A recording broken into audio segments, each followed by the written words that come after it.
Israel और Hamas के बीच जारी जंग को 233 दिन से ज़्यादा हो चुके हैं और ताबड़तोड़ हमास पर इजरायली डिफेंस फोर्सेस का हमला जारी है। जितने भी ऐसे इंफ्रास्ट्रक्चर हैं जो कि लगातार हमास इस्तेमाल कर रहा था इजरायली फोर्स के ऊपर या इजराइल के ऊपर हमला करने की, उन जगह को चुन चुन कर डिस्ट्रॉय किया जा रहा है। बंधक जो कि पहले तक 132 के आसपास बंधक थे, लेकिन अब 125 बंधक जो इजरायली बंधक हमास के पास है, अब उनको किसी भी तरीके से छुड़ाने की कोशिश की जा रही है। बातचीत का रास्ता एक बार खुला ज़रूर था, लेकिन बातचीत नहीं बनी। कह सकते हैं कि जो सीज़ फायर की कोशिश थी वो पहला चरण नहीं पूरा हो सका, लेकिन अब एक और कोशिश की जा रही है सीज़ फायर हो जाए और साथ ही जो उनके जो बंधक हैं उनको छुड़ाया जा सके। ये तो एक तरफ की कहानी है, यानी कि लैंड की तरफ से अगर हम लोग ग्राउंड फोर्सेस की बात करें तो इजरायली ग्राउंड फोर्सेस वो गाज़ा के अंदर ऑपरेट कर रहे हैं हमास के अगेंस्ट, लेकिन अब एक फ्रंट और खुलने वाला है। जिस तरीके की तैयारियां इस वक्त इजरायली डिफेंस फोर्सेस की चल रही है, उससे ये बात साफ हो रही है कि आने वाले दिनों में इजरायली फोर्सेस लेबनान के अंदर घुसकर बड़ा ऑपरेशन करने की तैयारी कर चुकी है और इसी तरह से, इसी वजह से बड़े अभ्यास को भी अंजाम दिया जा रहा है। हाल ही में इजरायली डिफेंस फोर्सेस के डिवीज़न और ब्रिगेड लेवल की अभ्यास हुए, साथ ही एक ऐसी डिवीज़न जो कि लगातार गाज़ा के अंदर लड़ रही थी और उस ऑपरेशन का हिस्सा थी, वो अब उस जगह पर तैनात कर दी जा चुकी है जो कि कहा जाता है इजराइल और लेबनान का बॉर्डर। तो माना यह जा रहा है कि एक बड़ी लड़ाई, और ख़ास बात यह है कि जो लड़ाई की जो तैयारी जो है, जो रिजर्व फोर्सेस को जो तैयारी कराई जा रही है, वो आर्मर्ड डिवीज़न की भी है, यानी कि आर्मर्ड ब्रिगेड भी वहाँ पे मौजूद है। आर्मर्ड ब्रिगेड का मतलब आप समझ सकते हैं कि यहाँ पे टैंक, बख्तरबंद गाड़ियों का भी इस्तेमाल होगा। और जब ज़मीनी लड़ाई होती है तो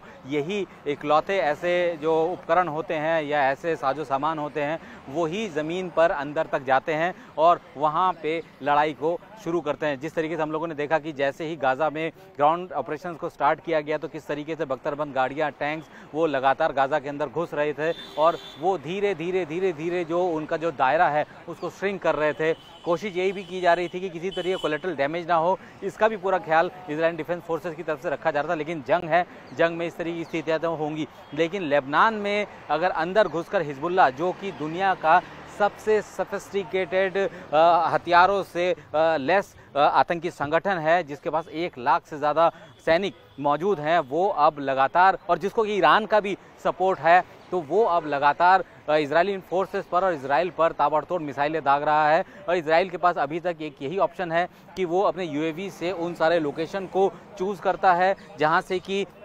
ये मिसाइल या रॉकेट्स फायर किए गए हैं, उस जगह को आइडेंटिफाई करता है और उसके बाद इजरायलियन एयरफोर्स वहाँ जाके हिट करती है। तो अभी तक तो यही चीज़ें चल रही थी, लेकिन ये चीज़ें ज़्यादा दिनों तक नहीं चल सकती। इसीलिए लग रहा है कि अब पूरी तरीके से आर पार की स्थिति में इजरायलियन फोर्सेस जो है वो आना चाहती है। जो बॉर्डर है, यानी इजराइल और लेबनान का बॉर्डर है, उस पूरे बॉर्डर के पास जितने भी ऐसे शहर हैं या गाँव हैं जहाँ पे ये जो हिजबुल्लाह के आतंकी है वो अपने आप को एक स्ट्रेंथन करके बैठे हैं या वहाँ पे छुपे हुए हैं या वहाँ से हमले कर रहे हैं, उनको अब ज़मीन पर भी नष्ट किया जाए, जिस तरीके से हमास के सारे असेट को नष्ट किया जा रहा है गाज़ा में। अगर हम लोग बात करें कि पिछले अक्टूबर से लेकर अब तक कितने अटैक्स हुए हैं, तो यकीन मानिए जो आंकड़े बता रहे हैं उसके हिसाब से तकरीबन इस पूरे इलाके में दोनों तरफ से तकरीबन 5400 के करीब अटैक्स हो चुके हैं, रॉकेट्स अटैक्स हो चुके हैं, जिनमें से 80%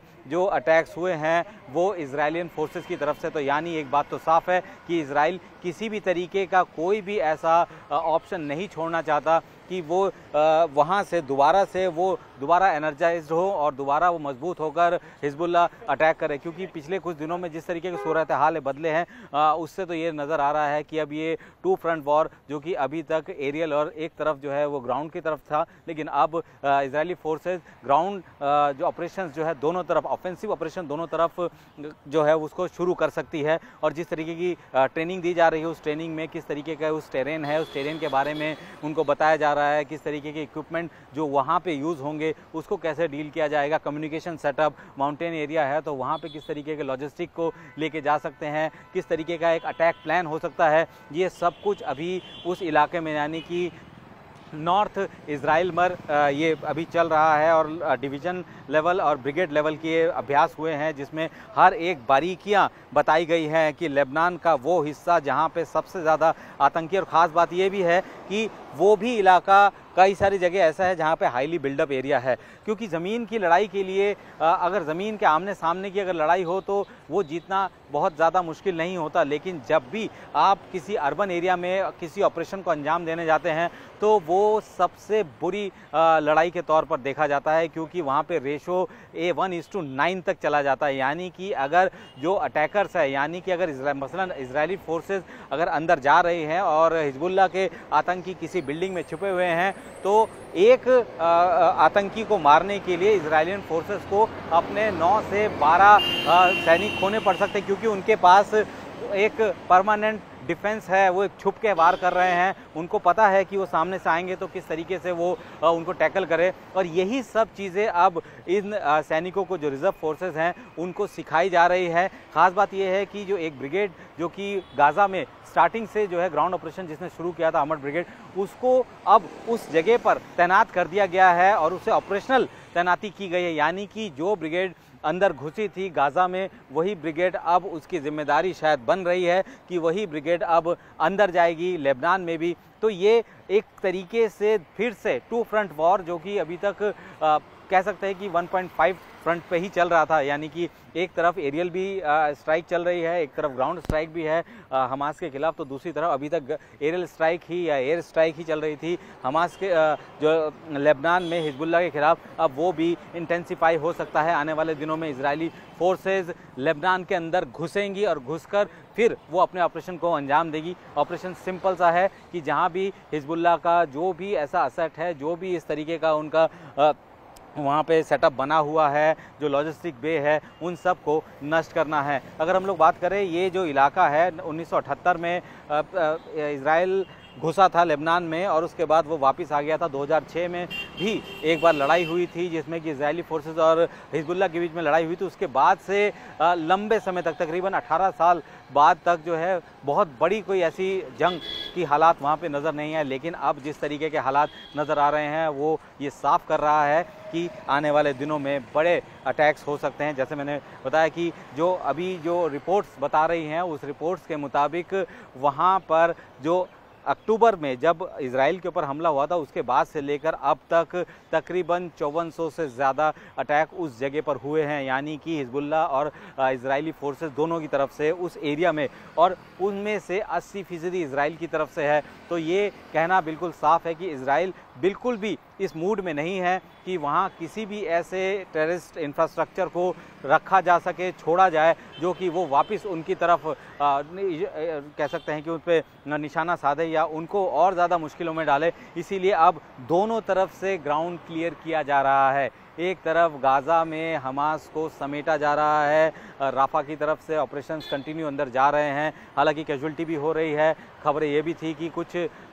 हमास के आतंकियों ने कुछ इजरायली डिफेंस फोर्सेस के सैनिकों को बंधक बनाया। हालांकि हमास की तरफ से ये बातें ज़रूर कही गई, लेकिन इजरायली डिफेंस फोर्सेस की तरफ से ये बात साफ कर दी गई कि इस तरीके का कोई भी ऐसा इंसिडेंट नहीं हुआ है। हालांकि उसके बाद ही ये बात सामने आई कि 2 इजरायली सैनिकों की मौत हुई। तो बहुत सारी चीज़ें भी ग्राउंड पे हो रही है और इजराइल अभी नहीं चाहता है कि किसी भी तरीके की और सिचुएशन ख़राब हो या एक बार फिर से हिजबुल्लाह जो है वो उनके ऊपर अटैक करे, ख़ास तौर पे कि उन सब इलाकों से, क्योंकि हर एक रॉकेट और मिसाइल की एक पर्टिकुलर रेंज होती है। तो उनके सामने सिर्फ एक ही ऑप्शन है कि उस रेंज तक के सारे इलाके को क्लियर कर दिया जाए। हालांकि जो लेबनान और इजराइल के बॉर्डर पे जितने भी लोग रहते हैं वो अपने घरों को छोड़कर जाने को मजबूर हैं। पूरा इलाका जो है वो रॉकेट से फायर से ध्वस्त हो चुका है और अब जल्द ही और भी तेज ये ऑपरेशन होगा, क्योंकि अब इजराइल ने ठान लिया है कि गाज़ा के बाद वो अब लेबनान में घुसने के लिए पूरी तरीके से अपने फोर्सेस को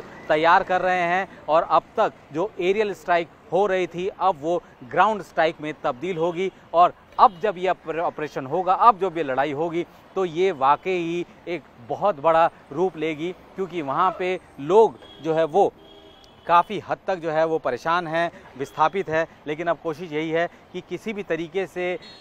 वो आतंकी स्ट्रक्चर है, इंफ्रास्ट्रक्चर है, उसको पूरी तरीके से ध्वस्त किया जा सके दोनों फ्रंट में। उसके लिए अब इजरायली फोर्सेस पूरी तरीके से कमर कस चुकी है और आने वाले दिनों में जल्द ही ये देखने को मिल जाएगा कि इजरायलियन डिफेंस फोर्सेस ग्राउंड अटैक के लिए, ग्राउंड ऑफेंसिव अटैक के लिए लेबनान में घुस चुकी है।